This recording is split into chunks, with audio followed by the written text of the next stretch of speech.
الحمد للہ جل وعلا وصلی اللہ وسلم علی رسولہ المصطفیٰ ونبیہ المجتبی وامینہ علی وحی السما وعلی آلہ النجبا واصحابہ الاتقیاء افضل الخلائق بعد الانبیاء ومن بہدیہم اقتدى وبآثارہم اقتفى من المفسرین والمحدثین والفقهاء الى یوم الجزاء اما بعد فاعوذ باللہ من الشیطان الرجیم بسم اللہ الرحمن الرحیم سبحان الذی اسری بعبدہ لیلا من المسجد الحرام الى المسجد الاقصى الذي باركنا حوله لنريه من آياتنا إنه هو السميع البصير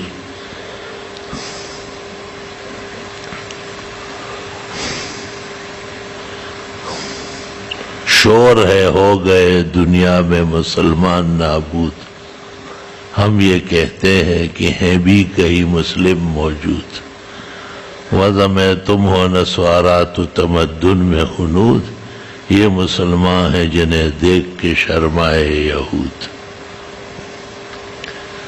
رہ گئی رسم ازا روح بلالی نہ رہی، فلسفہ رہ گیا تلقین غزالی نہ رہی، واعظ قوم کی وہ پختہ خیالی نہ رہی، برق طبعی نہ رہی شعلہ مقالی نہ رہی، مسجد مرثیہ خواہیں کہ نمازی نہ رہے، یعنی وہ صاحب اوصاف حجازی نہ رہے۔ اللہم صلی وسلم علی عبدک و رسولک و نبیک محمد احمد وعلی آلہ و اصحابہ وبارک وصلی وسلم علیہ۔ دنیا غم ہم اور صدموں کی جگہ ہے، اور سب سے بڑا غم ہم صدمہ وہ مذہب اور دین کی جو تکلیف ہے اور اس کا زوال ہے، یا اس پر کفار کا تسلط ہے، یہ سب سے زیادہ بڑے غموں میں سے غم ہے۔ دنیا کی ہر چیز سے انسان کا تعلق دوسرے درجے کا ہے، لیکن مذہب سے تعلق سب سے بلند و برتر ہے، اور پھر مذہب بھی وہ جو آسمانوں سے اللہ نے بھیجا ہے، تمام انبیاء اور مرسلین کا متفق لائحہ عمل ہے۔ ان اللہ اصطفیٰ لکم الدین فلا تموتن الا وانتم مسلمون، اللہ تعالیٰ نے دین اسلام تمہارے لیے چنا ہے، مرتے دم تک اس پر قائم رہو۔ ان الدین عند اللہ الاسلام، اللہ کے ہاں معتبر دین، صحیح دین، اخلاص و احسان کا دین وہ اسلام ہے۔ ومن یبتغ غیر الاسلام دینا، جو اسلام کے علاوہ کہیں اور جانے لگے، فلن يقبل منہ، نہیں قبول ہوگا، وہو فی الآخرۃ من الخاسرین، آخر کار وہ سب سے زیادہ نقصان اور گھاٹے میں ہوگا۔ الیوم اکملت لکم دینکم واتممت علیکم نعمتی ورضیت لکم الاسلام دینا، میں نے تمہارا دین مکمل کیا، اللہ فرماتے ہیں، ہر طرح خوشیاں اور نعمتیں پوری کی، اور اسلام دین چن کر کے تمہیں دیا ہے۔ هو الذی ارسل رسولہ بالہدی ودین الحق، اللہ وہی ہے جس نے اپنے رسول کو ہدایت اور روشنی کے ساتھ بھیجا ہے، لیظہرہ علی الدین کلہ، تاکہ سب باطل دینوں پر یہ غلبہ پائے، وکفی باللہ شہیدا، اللہ خود اس کے لیے کافی ہے گواہی دینے کے لیے۔ محمد الرسول اللہ حضرت محمد صلی اللہ علیہ وسلم اس دین کے رہنما اور رہبر کامل ہے.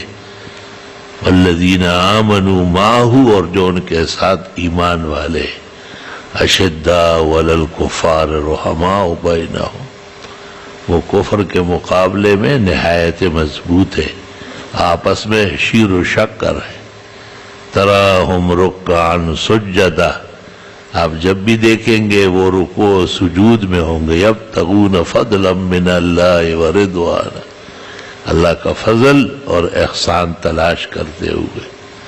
سیماہم فی وجوہہم من اثر السجود، یہ نشانیاں اور علامات ان کے آثار سجدے سے بھی ظاہر ہے.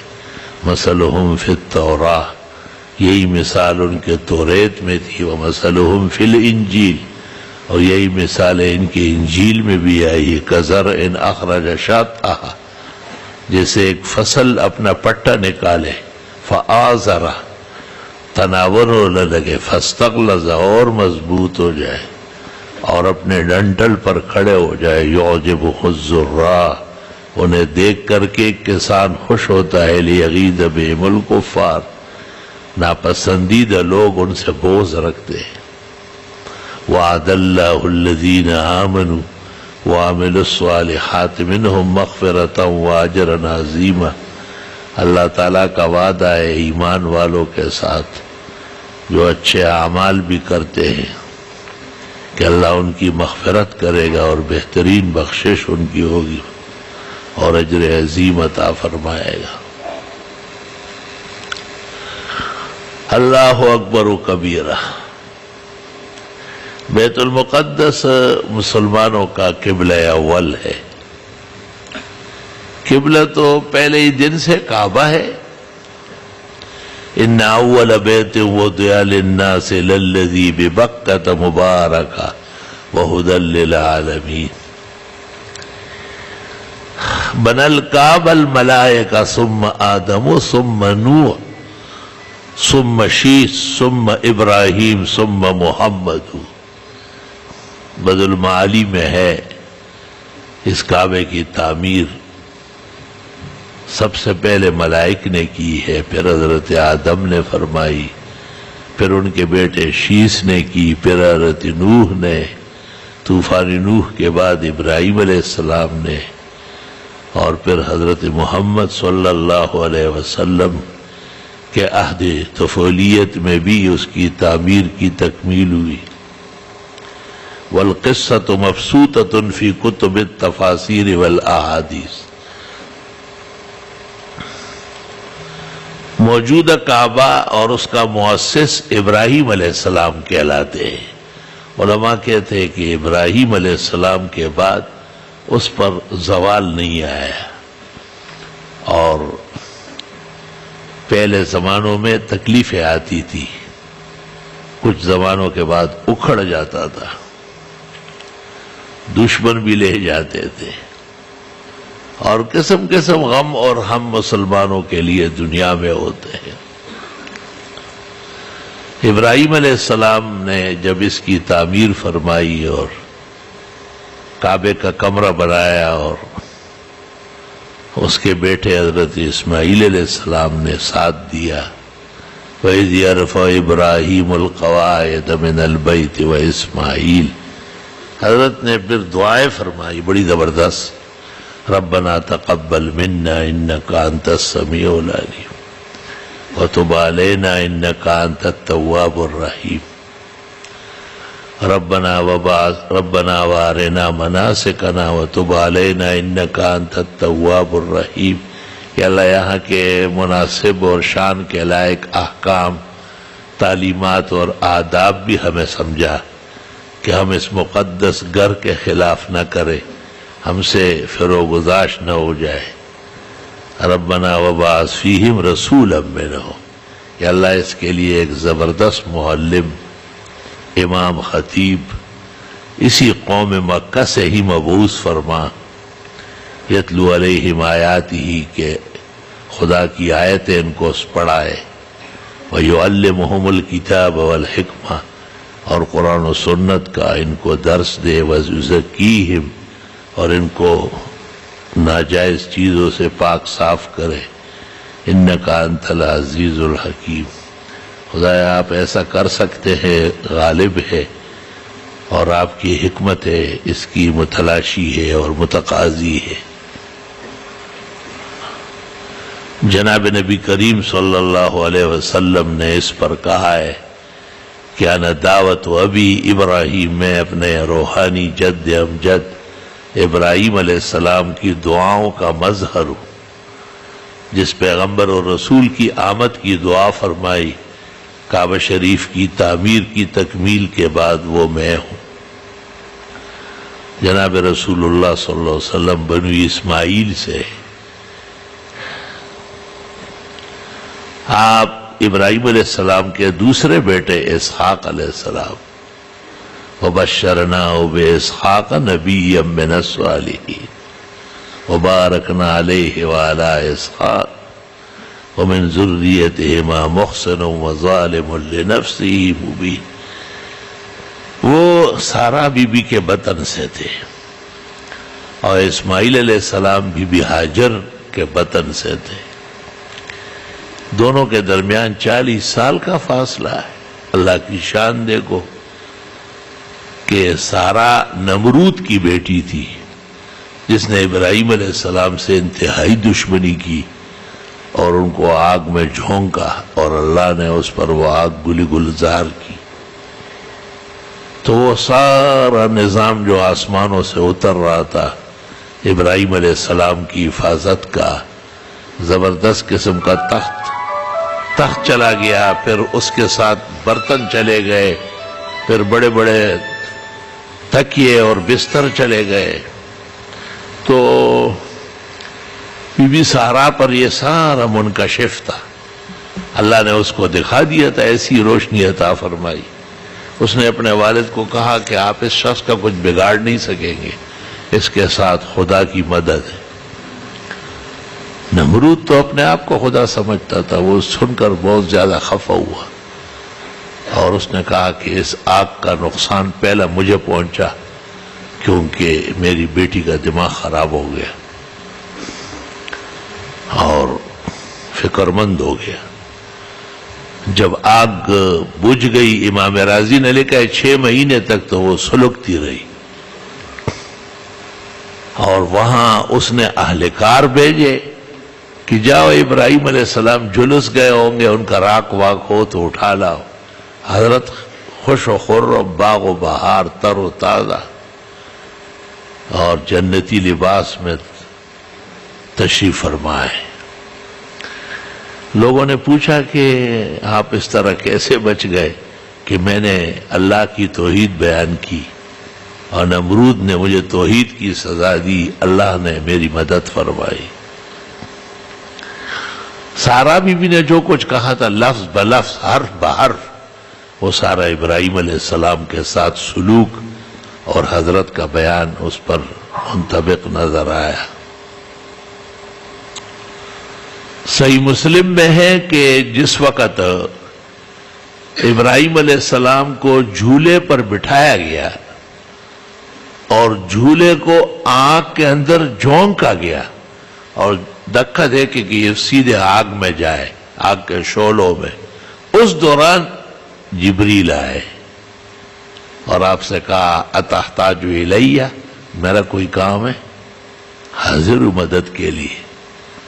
آپ نے کہا اما الیک فلا، مجھے آپ سے کوئی کام نہیں، مجھے آپ کی مدد کی ضرورت نہیں ہے. علمہ بحالی یغنینی امن دونہ عن سوالی، جس کے لیے مجھے آگ میں جھونکا جاتا ہے وہ مجھے جانتا ہے، اسے سب معلوم ہے، تو اجازت نہیں ملتی ہے کہ کسی اور سے مدد مانگوں. پیرانے پیر شیخ عبد القادر رحمت اللہ علیہ جب جمعہ کو وعظ کرتے تھے تو لوگوں کو کہتے تم بھی ابراہیمی ہو، ذرا شرم کرو، تمہارا عقیدہ و ایمان کتنا کمزور ہے. حضرت کیسے عظیم ہمت اور استقلال کے پیغمبر ہیں، رئیس الموحدین انبیاء کے صف میں کہلاتے. تو سارا بی بی، نمرود نے کہا کہ واقعی آدمی تو کچھ کمال کا ہے اور دل میں تو سمجھ چکا تھا کہ یہ عام انسان نہیں ہے، لیکن چونکہ شیطان مسلط تھا اور اس نے الوہیت کے دعوے کے لیے اس کو تیار کیا تھا، تو ابراہیم علیہ السلام کو کہا کہ میں آپ سے صلح کرنا چاہتا ہوں اور یہ میری لڑکی جو ہے یہ آپ کو نکاح میں دیتا ہوں۔ ابراہیم علیہ السلام کو اللہ کی وحی بھی آئی اور احوال بھی معلوم ہو گئے تھے۔ آپ نے بیٹی کو تو قبول کیا نکاح کے لیے، لیکن بقیہ باتوں میں انکار فرمایا کہ میرا رب راضی نہیں ہو رہا ہے آپ سے، آپ زیادتی کر رہے ہیں۔ اللہ، نمرود نے اس واقعے کے بعد حکم دے دیا کہ ابراہیم علیہ السلام کو آئندہ کچھ نہ کہ تم جتنا کچھ کہو گے اس کا الٹا اثر ہوگا، اور اس کا خدا دل میں تو یہی سمجھتا تھا وہ اس کی مدد کرے گا۔ البتہ اپنے پولیس اور فورس لگائی اور ان کو کہا کہ لوگوں کو ان کے پاس مت آنے دیں، ان کو کچھ نہ کہیے، جہاں چاہے جس طرح چاہے تقریر کرے، درس دے، بیان کرے، مجھے اچھا کہے برا کہے، تم لوگوں کو روکو کہ ابراہیم علیہ السلام کے پاس مت جاؤ۔ ابراہیم علیہ السلام نے اس وقت کہا انی ذاہب الی ربی سیہدین، اللہ تعالیٰ میرا ساتھ دے گا، میں اس کے حکم پر اب یہاں سے جاؤں گا، جہاں دین کا کام نہیں ہوتا وہاں سے جانا ضروری ہوتا ہے۔ راستے میں ایک ناکارہ اور ظالم بادشاہ پڑ گیا، وہ بدچلنی کا شوقین تھا اور اہلکاروں کو کہا تھا کہ کہیں سے بھی کوئی خوبصورت عورت گزرتی ہو تو مجھے آگاہ کرو۔ ابراہیم علیہ السلام خلیل الرحمن، ہمارے پیغمبر مصطفیٰ مجتبیٰ امین اللہ علی وحی السماء، آپ جب ابراہیم علیہ السلام کا ذکر کرتے تھے خوش و خرم تر و تازہ چہرہ انور پر متبسمانہ فضائیں شروع ہو جاتی۔ اللہ اللہ، سارا بی بی تو بادشاہ وقت کی بیٹی تھی، حسن و جمال کی پیکر تھی۔ ابراہیم علیہ السلام سے کہا کہ یہ عورت کون ہے؟ حضرت نے کہا یہ میری بہن ہے۔ اسلامی رشتے میں سب مسلمان بہن بھائی ہے۔ بی بی کو بھی کہا کہ آپ سے پوچھے تو آپ یہی کہیں اسلام کے اور دین کے رشتے میں ہم دونوں بہن بھائی ہیں، کیونکہ وہ بہن بھائی کا خیال کرتا تھا، اور اگر معلوم ہو جاتا کہ میاں بیوی ہے تو پھر اپنے سامنے بدفعلی کراتا تھا۔ انبیاء بہت پاک باز ہوتے ہیں، تو اس نے خود ہاتھ بڑھایا۔ بخاری شریف میں فغتت یدہ، ہاتھ یوں ہو گیا، حیران ہو گیا۔ بی بی کو کہا دعا کرے، بی بی نے دعا کی، ہاتھ کو لگا۔ شیطان تو شیطان ہی ہوتا ہے، پھر ہاتھ بڑھا، فغتت یدہ، پھر ہاتھ مڑ گیا، یکدم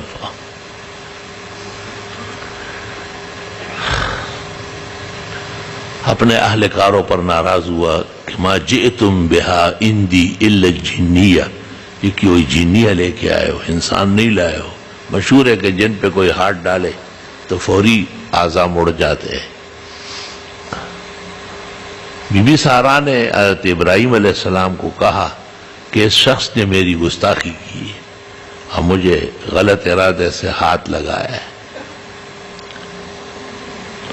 ابراہیم علیہ السلام نے بد دعا دی اس کو اندازہ ہوا کہ بیوی کا یہ عالم ہے کہ اس کو ہاتھ لگانا آسان نہیں، تو خاوند کا کیا حال ہوگا؟ خاوند مرد ہوتا ہے عموماً بصیرت میں اور عبادت میں عورتوں سے بلند ہوتا ہے۔ وہ جس عورت سے گناہ ہوا تھا نا عہد میمون میں، اور اس کو حد جاری ہوئی، تو آپ نے کہا کہ اس نے ایسی توبہ کی ہے کہ 70 دوزخی معاف ہو سکتے ہیں اگر ان پر تقسیم ہو جائے۔ اور وہ جو اس کے ساتھ گناہ کا مرتکب ہوا تھا، جب اس نے توبہ کی اور اس پر حد جاری ہوئی، تو آپ نے کہا اس شخص کی توبہ تو ایسی ہے کہ ایک شہر دوزخیوں کا اس پر معاف ہو سکتا ہے۔ مرد ہمیشہ مردانگی میں، ہمت میں، استقلال میں اور دینی رجحان میں ہمیشہ بلند و برتر رہتا ہے، مرد کبھی بھی نیچے نہیں ہوتا۔ اس بادشاہ نے بھی ابراہیم علیہ السلام سے کہا کہ مجھ سے غلطی ہو گئی ہے اور میری یہ خراب عادتیں ہیں اور آپ سے معافی چاہتا ہوں۔ بخاری شریف میں فَأَخْدَمَهَا حاجر، امام الاسر مولانا انور شاہ کہتے ہیں کہ جب آدمی کسی بڑے آدمی کو بیٹی پیش کرتا ہے تو کہتے ہیں یہ آپ کی نوکرانی ہوگی، آپ کی خادمہ ہوگی۔ اور علماء احناف محدثین کا اصرار ہے کہ حاجر کنیز نہیں ہے، یہ یہود کا پراپیگنڈا ہے، بنی اسرائیل کی درو گوئی ہے، بلکہ یہ اس راستے کے طاغوت بادشاہ ظالم اور بدچلن اس کی بیٹی ہے۔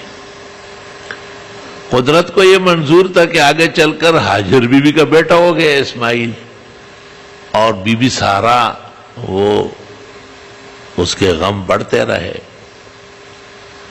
اس حضرت ابراہیم علیہ السلام کو اللہ تعالیٰ کا حکم ہوا کہ بی بی حاجرہ لفظ نہیں ہے، حاجرہ یہ موزمبیک زبان ہے، حاجرہ جاہلوں کا تلفظ ہے۔ لفظ حاجر بفتح الجیم و بدون الہا فی آخرہ ہی اسم ام اسماعیل، محیط المحیط 1314 صفحہ، اور بخاری مسلم ترمذی ہر کتاب میں حاجر کہیں بھی حاجرہ نہیں ہے۔ جب درسگاہ سے باہر نکل جاتا ہے تو جاہل بن جاتا ہے، پھر عوامی لب و لہجہ اختیار کر کے حاجرہ کرتا ہے۔ حاجرہ تو عربی میں دوپہر کو کہتے ہیں، یہ موزمبیک زبان کا لفظ ہے۔ بی بی صاحبہ بی بی حاجر کی زبان جو تھی وہ موزمبیک تھی، افریقن زبان تھی۔ ناراضگی بی بی سارا کی بڑھتی گئی تو آپ کو حکم الہی ہوا کہ حاجر و اسماعیل کو لے کے کعبہ چلے جاؤ۔ کعبہ کی بنیاد تو پہلے سے تھی، اور پہلے تو حضرت سارا بھی بہت خوش ہوئی، سوکن تو سوکن ہی ہوتی، اور لیکن جب کعبہ کی برکتیں اور رحمتیں اور تجلیاں نظر آنے لگی تو سارا بی بی نے ابراہیم علیہ السلام سے کہا کہ میری ناراضگی کے باوجود آپ نے حاجر اور اس کے بیٹے کے لیے ایسا کام کیا ہے کہ دونوں جہانوں میں سر بالا ہوں گے۔ یہ میرے بیٹے جو اسحاق ہوا ہے اس کا کیا حال ہوا؟ تو روایات میں ہے کہ حضرت سارا نے ابراہیم علیہ السلام سے کہا کہ آپ اس کے لیے بھی دعا کریں کہ اس کی زندگی بھی بہترین بنے، اور آپ کی دعا قبول ہوتی ہے کیونکہ آپ دعاؤں کے ساتھ قربانیاں کرتے ہیں۔ ابراہیم علیہ السلام کی عادت تھی کہ جب بھی کوئی اہم مہم تو بھیڑے، بکریاں، مینڈے، گائے، اونٹ سب چیزیں ذبح فرما لیتے تھے۔ ہمارے یہاں لوگ دعا کرتے ہوئے تش پتورا اور کالو خان تمہیں گورا، ایسی دعائیں تھوڑا ہوتی ہیں۔ دعا کوئی محل چاہتی ہے، دعا کوئی موقع مانگتی ہے، کوئی طاقت چاہیے اس کے لیے۔ اس لیے تو لوگ کہتے ہیں فرضوں کے بعد دعا، افطار کے وقت دعا۔ تو افطار کے وقت دعا کس کی ہوتی ہے؟ جو سارا دن بھوکا پیاسا رہا اور روزے سے رہا ہو۔ سحری کے وقت کی دعا، اندھیری رات کی دعا، میدان جہاد کی دعا، صفوف القتال کی دعا، یہ وہ چیزیں ہیں جس پہ زور صرف ہوا ہے۔ قرآن شریف میں اللہ نے انبیاء و مرسلین کا ذکر کیا ہے تفصیل سے سورہ انبیاء میں، اور یہ بھی ساتھ ساتھ ہے کہ ان کی دعائیں قبول ہو گئی۔ تو اخیر میں کہتے ہیں کانوا یسارعون فی الخیرات، یہ سارے پیغمبر نیکی کے کاموں میں آگے بڑھتے تھے۔ کہیں میں کرتا ہوں اس کو، مجھے موقع دے دیا جائے نا۔ مسارعہ اس کو کہتے ہیں کہ اس کو کہ آپ رہنے دیں، میں کرتا ہوں۔ یہ کانوا یسارعون فی الخیرات، خیرات اور حسنات میں بہت آگے تھے۔ وَيَدْعُونَنَا رَغَبًا وَرَهَبًا، خوشی میں بھی ہم کو پکارتے تھے، تکلیف کے وقت بھی ہم سے مدد مانگتے تھے، کسی مشرکانہ و مبتدعانہ خیالات کے شکار نہیں تھے۔ وَكَانُوا لَنَا خَاشِعِينَ، ہم زندگی ہم سے ڈرتے تھے۔ خیر بہرحال سارا بی بی کی درخواست پر اور تکوینی نظام تو خدا کا ہے. حق تعالی شانو نے ابراہیم علیہ السلام کو اجازت دے دی کہ آپ جائیں اور فلسطین میں صحرائے سینا میں پہاڑوں کے بیچ میں میرا ایک گھر بنا دے. ابراہیم علیہ السلام نے اس کی بنیاد رکھی. اسحاق علیہ السلام ساتھ تھے. اس وجہ سے صحیحین میں ہے کہ صحابہ نے آپ سے پوچھا سب سے پہلے کون سا گھر بنا؟ آپ نے کہا بیت اللہ، کعبہ شریف. تو صحابی نے پوچھا اور اس کے بعد کہا بیت المقدس. تو صحابی نے پوچھا وَكَمْ بَيْنَهُمَا، دونوں کے درمیان کتنی مسافت ہے؟ فرمایا 40 سنہ، 40 سال. اور ابراہیم علیہ السلام کا مدفن بھی قریۃ الخلیل میں، خلیل حضرت کے گاؤں کو کہتے ہیں. حضرت ابراہیم علیہ السلام کا روزہ مبارکہ وہیں ہوتا تھا. 10,000 انبیاء بنی اسرائیل نے القدس کے طرف نماز پڑھی ہے.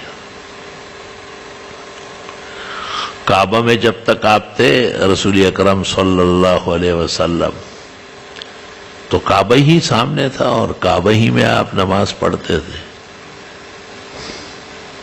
لیکن جب آپ نے ہجرت فرمائی تو یہود ایک سمت میں اور نصارہ دوسرے سمت میں القدس کی طرف منہ کر کے نمازیں پڑھتے تھے. آپ چاہتے تھے کہ جتنا ہو سکے ان کو راضی رکھا جائے، موافقت کی جائے. 16 ماہ اور 17 دن آپ نے بیت المقدس کی طرف نمازیں پڑھی. آپ کی خواہش تو تھی کہ میں ابراہیم علیہ السلام کا نسل و اصل ہوں تو ہمیشہ کے لیے میرا قبلہ و کعبہ بیت اللہ شریف بن جائے. اللہ تعالیٰ نے وہی بھیجی. 16 ماہ اور 17 دن کے بعد القدس کے بجائے کعبہ کی طرف منہ کرنے کا حکم آیا. قد نرى تقلب وجهك في السماء، ہم نے بارہا دیکھا کہ اشتیاق اور انتظار وحی میں آپ نماز میں بے اختیار سر اٹھا لیتے تھے. فَلَنُوَلِّيَنَّكَ قِبْلَةً تَرْضَاهَا، ہم آپ کو موڑ دیں گے اس قبلے کی طرف جو آپ کو بہت پسند ہے. فَوَلِّ وَجْهَكَ شَطْرَ الْمَسْجِدِ الْحَرَامِ، پس آپ چہرہ مبارک موڑ دے مسجد حرام کی طرف. وَحَيْثُ مَا كُنْتُمْ فَوَلُّوا وُجُوهَكُمْ، تمام امت کو تا قیامت عرب و عجم میں ہر جگہ یہی حکم مل گیا ہے. اس کو تحویل قبلہ کہتے ہیں. حکم آیا کہ اس کو چھوڑ دے اور ہمیشہ کے لیے قبلہ ابراہیمی اس کی طرف منہ کر کے نمازیں پڑھے. ابراہیم علیہ السلام نے تو بنیاد رکھی، اصل تعمیر کعبے کی فرمائی، اور القدس کی بھی بنیاد حضرت نے رکھی اسحاق علیہ السلام کے ساتھ. اسحاق علیہ السلام کے بعد جتنے انبیاء بنی اسرائیل کے آئے وہ سب کے سب وہاں نمازیں پڑھتے تھے اور ادھر ہی منہ کرتے تھے. حضرت عمر رضی اللہ تعالیٰ عنہ کے زمانے میں حضرت تشریف لائے اور ان کو کہا کہ اس کو خالی کر دو، یہ ہمارا قبلہ ہے. اللہ تعالیٰ نے مسلمانوں کو ایمان کی غیرت اور دینی عظمت دی تھی تو اردن میں وہ جگہ موجود ہے جہاں سے حضرت عمر آئے. تو مسجد جو القدس کی طرف تھی وہ گرانا چاہتے تھے. صحابہ نے کہا مت گراؤ اسے، نشانی ہے، یاد رکھی جائے گی. اس کے اوپر حضرت عمر نے حکم دے دیا، ایک اور مسجد بنی اور اس میں نماز کعبے کی طرف منہ کر کے پڑھی جاتی ہے. چونکہ تعلق مساجد کا آپس میں ہمیشہ رہتا ہے، اس لیے جب کعبہ شریف میں آپ تھے نبوت کے 11ویں سال اور ہجرت سے 2 سال پہلے 13 نبوی میں ہجرت ہوئی ہے، تو اس سال ابو طالب بھی مر گیا تھا جو ظاہری اسباب میں بہت معین و مددگار تھا، اور بی بی خدیجہ ام المومنین بھی انتقال کر گئی تھی. آپ بہت غمگین سے ہو گئے تھے. شیئان لو بکت الدماء علیہما فقد الشباب وفرقت الاحباب. دو چیزیں ایسی ہے کہ اگر آنسو کے بجائے خون کے قطرے آدمی روئے، ایک جوانی کا ختم ہونا اور دوسرا دوستوں کا بچھڑ جانا. تو اللہ تعالیٰ نے اس جدائی کے غم کو دور کرنے کے لیے آپ کو آسمانوں کی سیر کا ارادہ فرمایا. وہ تفصیلی قصہ معراج کے اوقات میں بیان ہوا ہے. آپ کو جب لے جا رہے تھے تو پہلے تو زمزم کے کنویں پہ لائے گئے. ملائک موجود تھے، جبریل ان کا سر افسر تھا، اور آپ کا چہرہ اور سینہ مبارک چاک کر کے اور اس کو دل کو باہر نکالا اور اس کو دھو لیا زمزم کے پانی سے، اور ایمان اور حکمت ایسے لب بھر بھر کے اس میں ڈال دی، ایسے لب بھر بھر کے. ملأہ حکمتا و ایمانا بخاری میں ہے. اور آپ نے باقاعدہ بتایا کہ میرے جسم پہ جو معمولی سے بال ہے، ایک لکیر ہے، یہ وہ جس سے سلائی فرشتوں نے کی ہے کھڑے کھڑے لمحوں میں.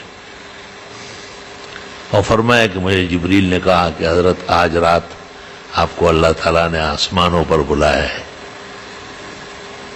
میں جب حرم سے باہر نکلا تو ایک خوبصورت سواری تھی جو گھوڑے سے چھوٹی تھی اور بہت ہی زیادہ چاق و چوبند تھی.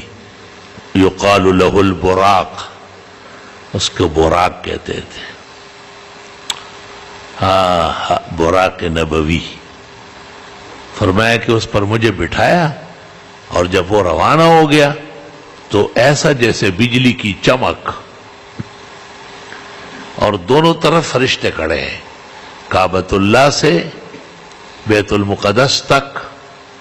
ویسے 1 مہینے کی مسافت مفسرین کہتے ہیں، اور آپ تو لمحوں میں وہاں پہنچ گئے. راستے میں عجائب و غرائب بھی کھل گئے.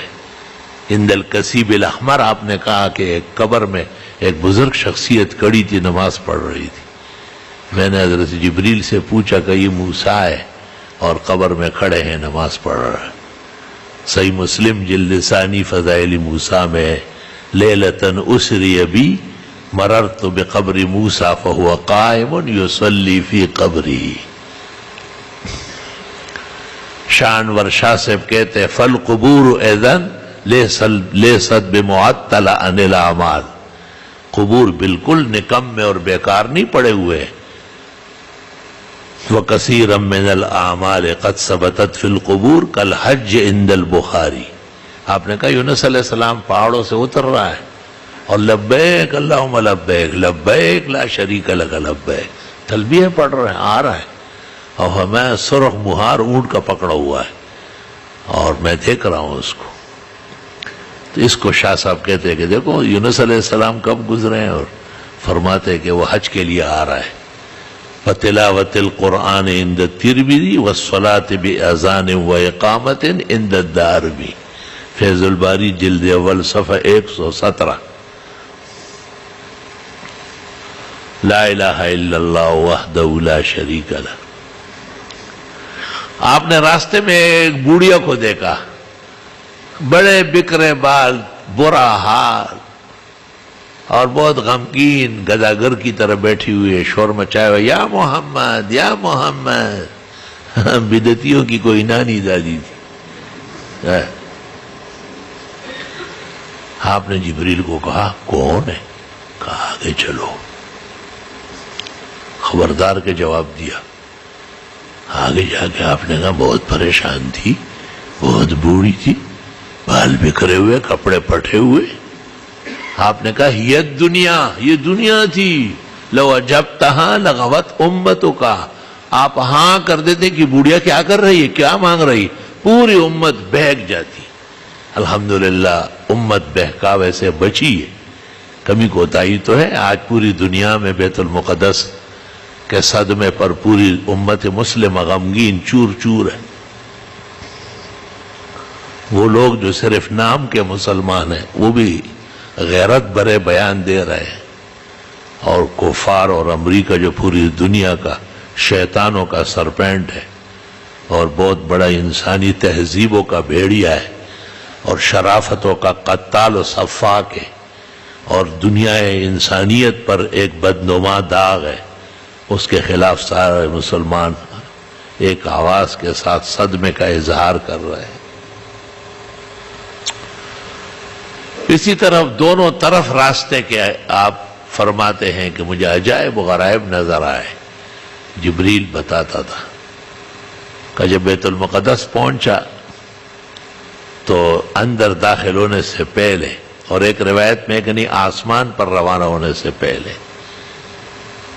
3 پیالے لائے گئے، ایک میں شراب، دوسرے میں دودھ اور تیسرے میں پانی۔ آپ کی خدمت میں تینوں بوتلیں، جیسے آپ کو فانٹا اور پیپسی اور 7 آپ کو کون سی پیئیں گے؟ اسجد ہو تو جو زیادہ ٹھنڈی ہو وہ یہ دے۔ حضرت نے جبریل کو دیکھا اور انہوں نے اشارہ کیا کہ دودھ لے لے۔ دودھ اور نبوت میں، دودھ اور علم میں، دودھ اور شرافتوں میں، دودھ اور تہذیب میں بہت زیادہ یکجائی ہے۔ ایک ڈاکٹر ایک بیمار کو سمجھا رہا تھا اصلی دودھ بالکل استعمال نہ کرے، اس میں ملائی ہوتی ہے اور ملائی اور دہی کو تو ہاتھ نہ لگائے، اور اصل گھی تو بالکل سینگ کیا ہے۔ میں نے کہا ڈاکٹر صاحب یہ کیا غلط باتیں کر رہے ہو، دماغ خراب، یہ ہماری مذہبی چیز ہے، آپ کی باتوں سے کچھ نہیں ہوگا، آپ گناہگار ہو جائیں گے۔ آپ یہ کہے کہ بعض بیماریوں میں کر رہا ہوں، اور میں نے کہا آپ کون سے بچے، یہ سب احتیاط آپ نے کی اور کھڑے کھڑے گر گئے، اور جہاز ایک ناروا ملک سے آیا ہو، آپ کو خصوصیت سے لے گئے اور وہاں سے بائی پاس کرا کے، تو میں الزام ان کو دیتا تھا، وہ قصور اپنا نکل آیا۔ یہ ہماری کم نصیبی ہے کہ ہم کھاتے پیتے ہیں اور آگے صرف نہیں ہے، ہم کھاتے پیتے ہیں اور حدیثوں کے خلاف ورزی کر کے ورزش نہیں کرتے۔ ڈاکٹر صاحبان تو 1 دفعہ یا 2 دفعہ ورزش بتاتے۔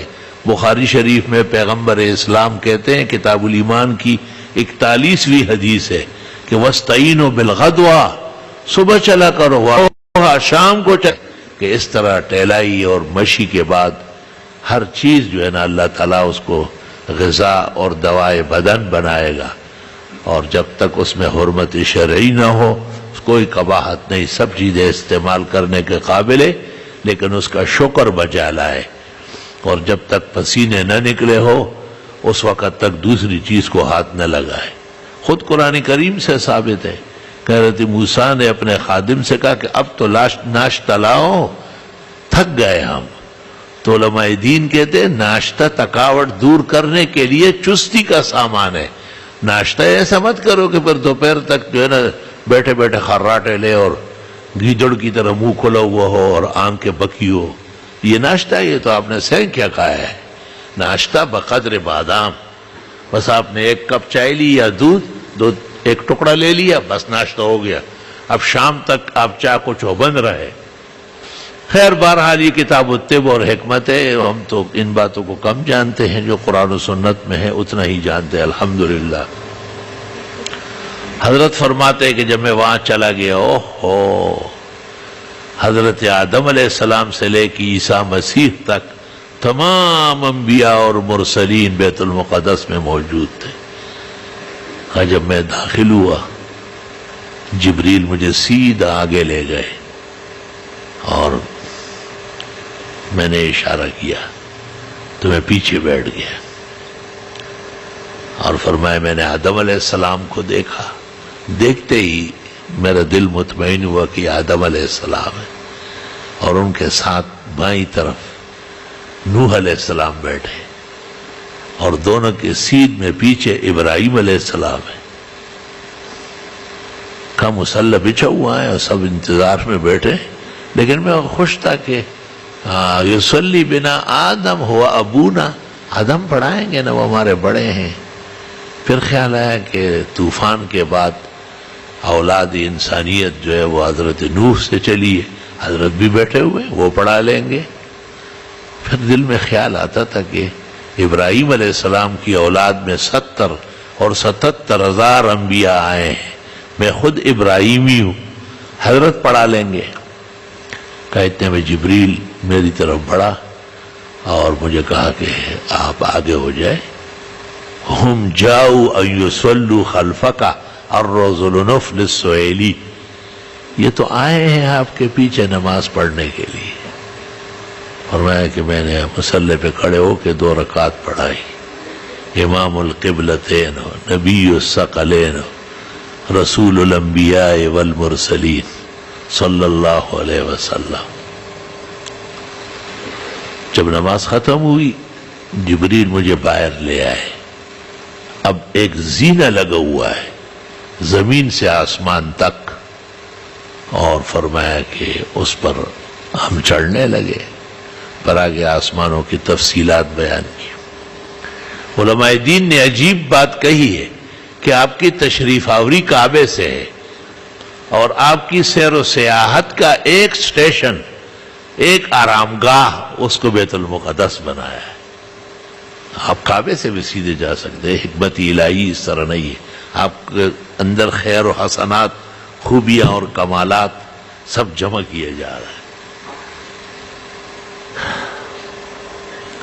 تو بیت المقدس ہمارے انبیاء اور مرسلین اور جناب رسول اللہ صلی اللہ علیہ وسلم کے شب معراج میں مسکن رہا ہے اور مہجر رہا ہے، موطن رہا ہے۔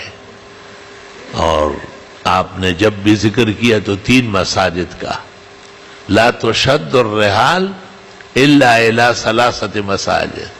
آدمی جب بھی سفر کرے تو 3 مسجدوں میں سے ایک کے لیے تو کرے، یعنی مسجد کے ارادے سے۔ ویسے سفر تجارت، سفر علم، سفر احباب وہ علیحدہ چیز ہے۔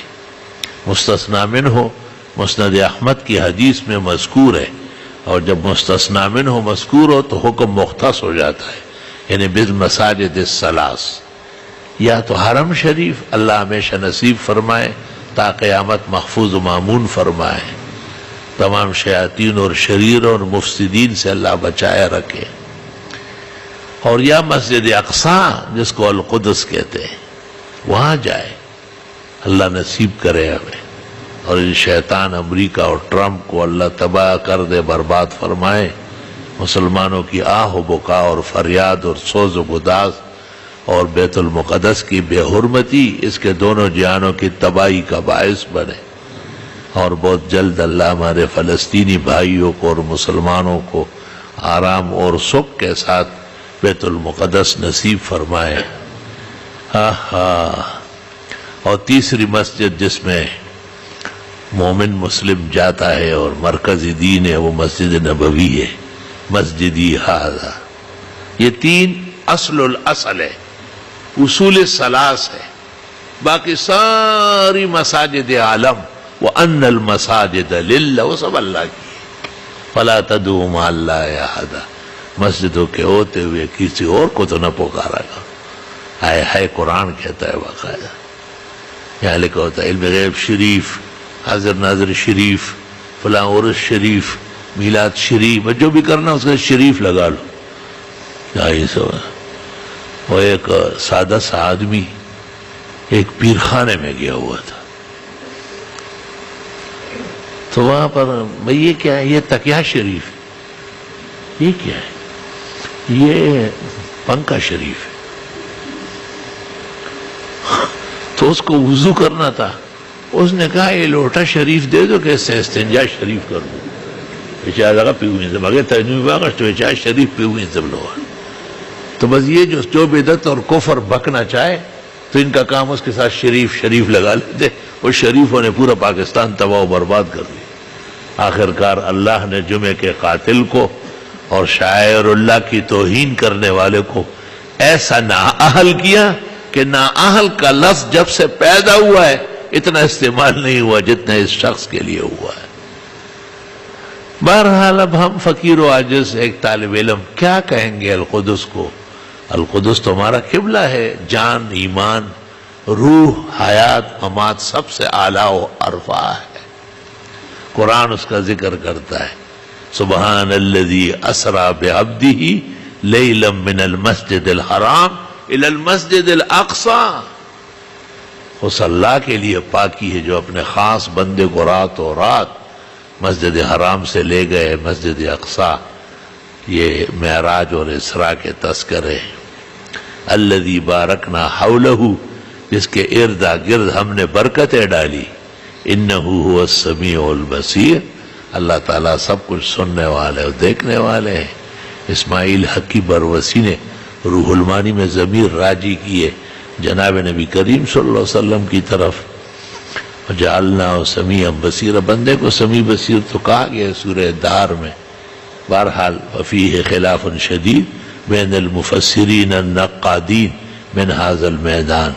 بہرحال آج تو آپ اور ہم اور پورے عالم غمگین ہیں اور صدموں میں ہیں کہ ظالم امریکہ نے اور اس کے ظالم اور ناکارہ صدر نے پورے عالم اسلام اور عالم تہذیب کو چیرتے ہوئے اور ان کے سر اور عزت پر مٹی ڈالتے ہوئے ان کو کہا کہ آپ القدس کو ہی دارالخلافہ بنائیں، اور اپنے سفیر کو حکم دیا کہ وہ اپنے شیطانوں کے ساتھ وہاں منتقل ہو جائے.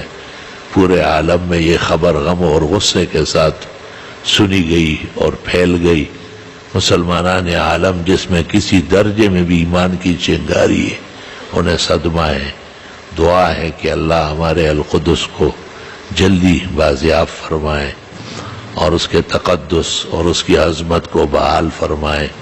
مسلمانان عالم کو اس عظیم سانحہ پر صبر و استقامت اور فتح مبین نصیب فرمائے. الحمدللہ رب العالمین. نستغفرک اللہم ونسألک السلام والعافیہ.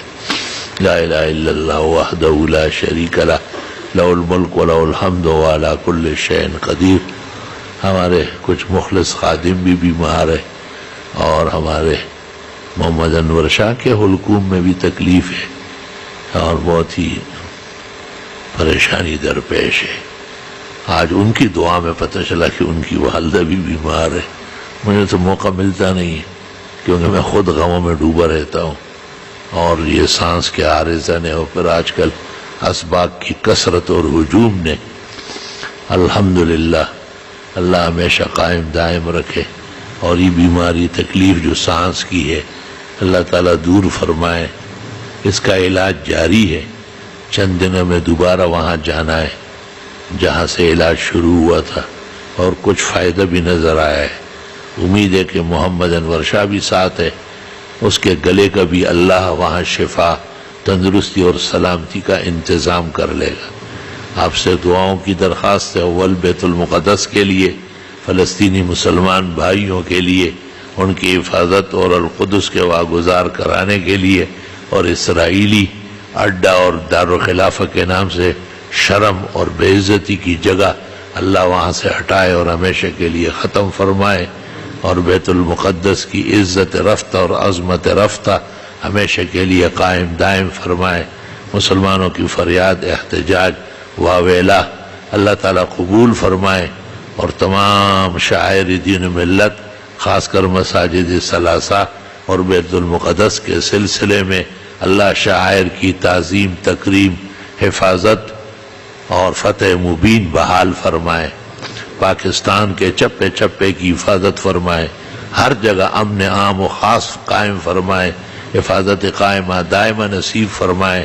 علماء اور اولیاء، صلحاء و اصفیاء اور دینی طلباء اور دیگر شرفائے ایمان والے جہاں کہیں ہے کلمہ گو مسلم، اللہ ان کے اور ہمارے شہر کی دینی مدرسوں کی، مساجد کی، درسگاہوں کی، دین کے تعاون کرنے والوں کی حق سبحانہ و تعالی مدد و نصرت فرمائے. ان کو امن اور حفاظت نصیب فرمائے. جامعہ کے صدر اور ہمارے صدر الصدور حاجی محمد عثمان صاحب بھی پیرانہ سالی کے لمحات میں ہے. دعا فرمائے اللہ تعالیٰ انہیں صحت، برکت حیات، نشاط اور انبساط نصیب فرمائے. اور برادرم منصور سلمہ بھی کچھ شکوے شکایات سے جسم اور صحت کے بارے میں محسوس کرتے ہیں، اللہ انہیں بھی کامل و اکمل صحت شفا عطا فرمائے. ہمارے عزیزم عبدالغفار اور سمیع الحق اور چھوٹے اور بڑے اکبر اور دیگر جتنے ساتھی ہمارے فضل منان بھی ایک عرصے سے بیماری کا شکوہ کرتے ہیں، گو اب رو بصحت ہے۔ اللہ تعالیٰ سب کو صحت کاملہ، شفا عاجلہ عطا فرمائے۔ حاضرین میں اور ان کے غائبین میں جن کو جو تکلیف لاحق ہے، اللہ اپنے خزائن رحمت و احسان سے دور فرمائے۔ جو بیماران ہے اللہ صحت شفا دے، جو پریشان حال ہے اللہ ان کی مدد فرمائے، جو کسی غم اور ہم میں ہے اللہ دستگیری فرمائے، جو کسی کسب معاش میں اور رزق حلال میں فکر مند ہے اللہ تعالیٰ خزائن رحمت کے دروازے مفتوح و مکشوف فرمائے۔ انبیاء و مرسلین، اولیاء و متقین، جناب رسول اللہ صلی اللہ علیہ وسلم سید الرسل والنبیین سید العالمین نے جو دعائیں مانگی خیر و برکت کی وہ عطا فرمائے۔ جن بلاؤں سے، آفات سے، امراض سے، اسقام سے، مصائب سے، شدائد سے، محن سے، فتن سے پناہ مانگی گئی ہے، اللہ ہمیں بھی حفاظت و امن و امان نصیب فرمائے۔ ربنا تقبل منا انك انت السميع العليم وتب علينا انك انت التواب الرحيم فالله خير حافظا وارحم الراحمين ما شاء الله لا قوة الا بالله۔ ہمارے عزیز بھائی ہے مولانا قاری مفتاح اللہ صاحب، وہ بھی کچھ بیمار اور خاصا ضعف محسوس کرتے ہیں، ان کی صحت شفا کی دعا فرمائیں۔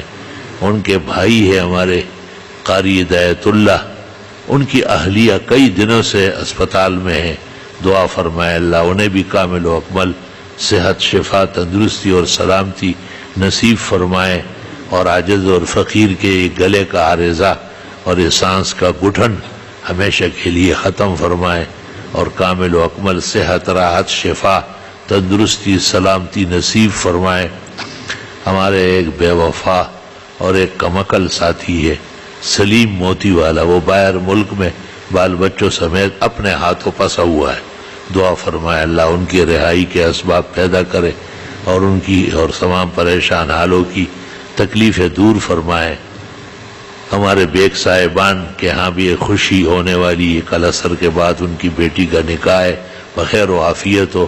ان کے بڑے بھائی کو کوئی رنج اور صدمہ درپیش ہے، اللہ تعالیٰ انہیں بھی نجات اور رہائی عطا فرمائے۔ جو ہمیں معلوم ہے وہ اور جو معلوم نہیں ہے وہ۔ جہانگیر میں ہمارے بھائی اجمل نبی کی پھوپھی آج انتقال کر گئی، مجھے فون پر اطلاع دی، دعا فرمائے اللہ ان خاتون مرحومہ کی بخشش فرمائے اور ان کے پسماندگان کو صبر و اجر عطا فرمائے، اور ہر جگہ دنیا کے طول اور عرض میں کائنات کے اطراف و اکناف میں مسلمانوں کو اللہ عزت عظمت فتح ہر طرح حفاظت نصیب فرمائے، اور امریکہ اور اس کا یہ ناکارہ اور شیطان دماغ صدر اللہ جلدی ہلاک فرمائے، بیت المقدس کی یہ توہین اور بے ادبی اور عالم اسلام کی یہ دل آزاری اللہ امریکہ کے چلتا کرنے کا باعث بنائے۔ وما ذلک علی اللہ بعزیز وذلک علی اللہ یسیر۔ ہم اللہ کے حکم اور تکوینی فیصلوں کے ہر آن ہر گھڑی صبح و شام منتظر ہے۔ ربنا تقبل منا انك انت السميع العليم وتب علينا انك انت التواب الرحيم فالله خير حافظا وهو ارحم الراحمين ما شاء الله لا قوة الا بالله سبحان ربك رب العزة عما يصفون وسلام على المرسلين والحمد لله رب العالمين وصلى الله تعالى على خير خلقه محمد وآله وأصحابه أجمعين برحمتك يا أرحم الراحمين۔